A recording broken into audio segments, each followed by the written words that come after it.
ఆధార్ కార్డుపై కేంద్ర ప్రభుత్వం కీలక ప్రకటన చేసింది. ఈ కార్డులో ఒక వ్యక్తికి సంబంధించిన అన్ని వివరాలు ఉంటాయి.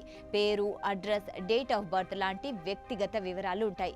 అన్ని వివరాలు ఒకే చోట ఉండడంతో ధృవీకరణ కోసం ఆధార్ను ఎక్కువగా కోరుతుంటారు.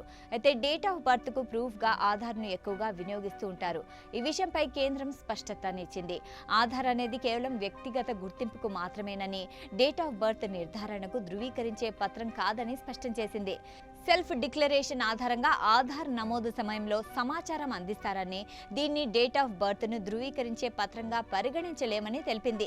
వయస్సు ధృవీకరించేందుకు ఇక నుంచి date of birth certificate, 10th certificate చూపించాలని కేంద్రం క్లారిటీ ఇచ్చింది. ఈ మేరకు UIDAI ఓ ప్రకటన జారీ చేసింది.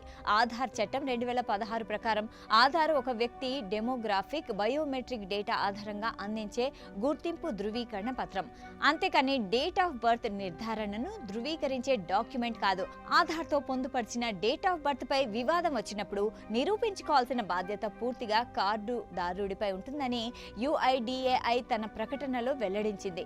ఆధార్ కార్డు పొందేందుకు సెల్ఫ్ డిక్లరేషన్ ఇస్తుంటారు. ఇలాంటి సమయంలో సరైన ఆధారాలు ఇవ్వకపోతే సిస్టమ్ ఆటోమేటిక్ గా జనవరి 1వ తేదీన డిఫాల్ట్ గా పుట్టిన తేదీగా తీసుకుంటుంది.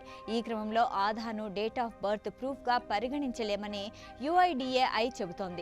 బర్త్ రిజిస్ట్రీ దీన్ని చూడలేమని, కేవలం ప్రభుత్వ పథకాలు, సబ్సిడీలు పొందేందుకు ఒక ధృవీకరణ సాధనంగా మాత్రమే ఉంటుందని తెలిపింది. అయితే పాస్పోర్ట్ లేదా ఇన్సూరెన్స్ క్లెయిమ్ కోసం ఆధార్ కార్డుతో పాటు 10th క్లాస్ సర్టిఫికేట్ తీసుకోవడం మంచిదని చెబుతున్నారు.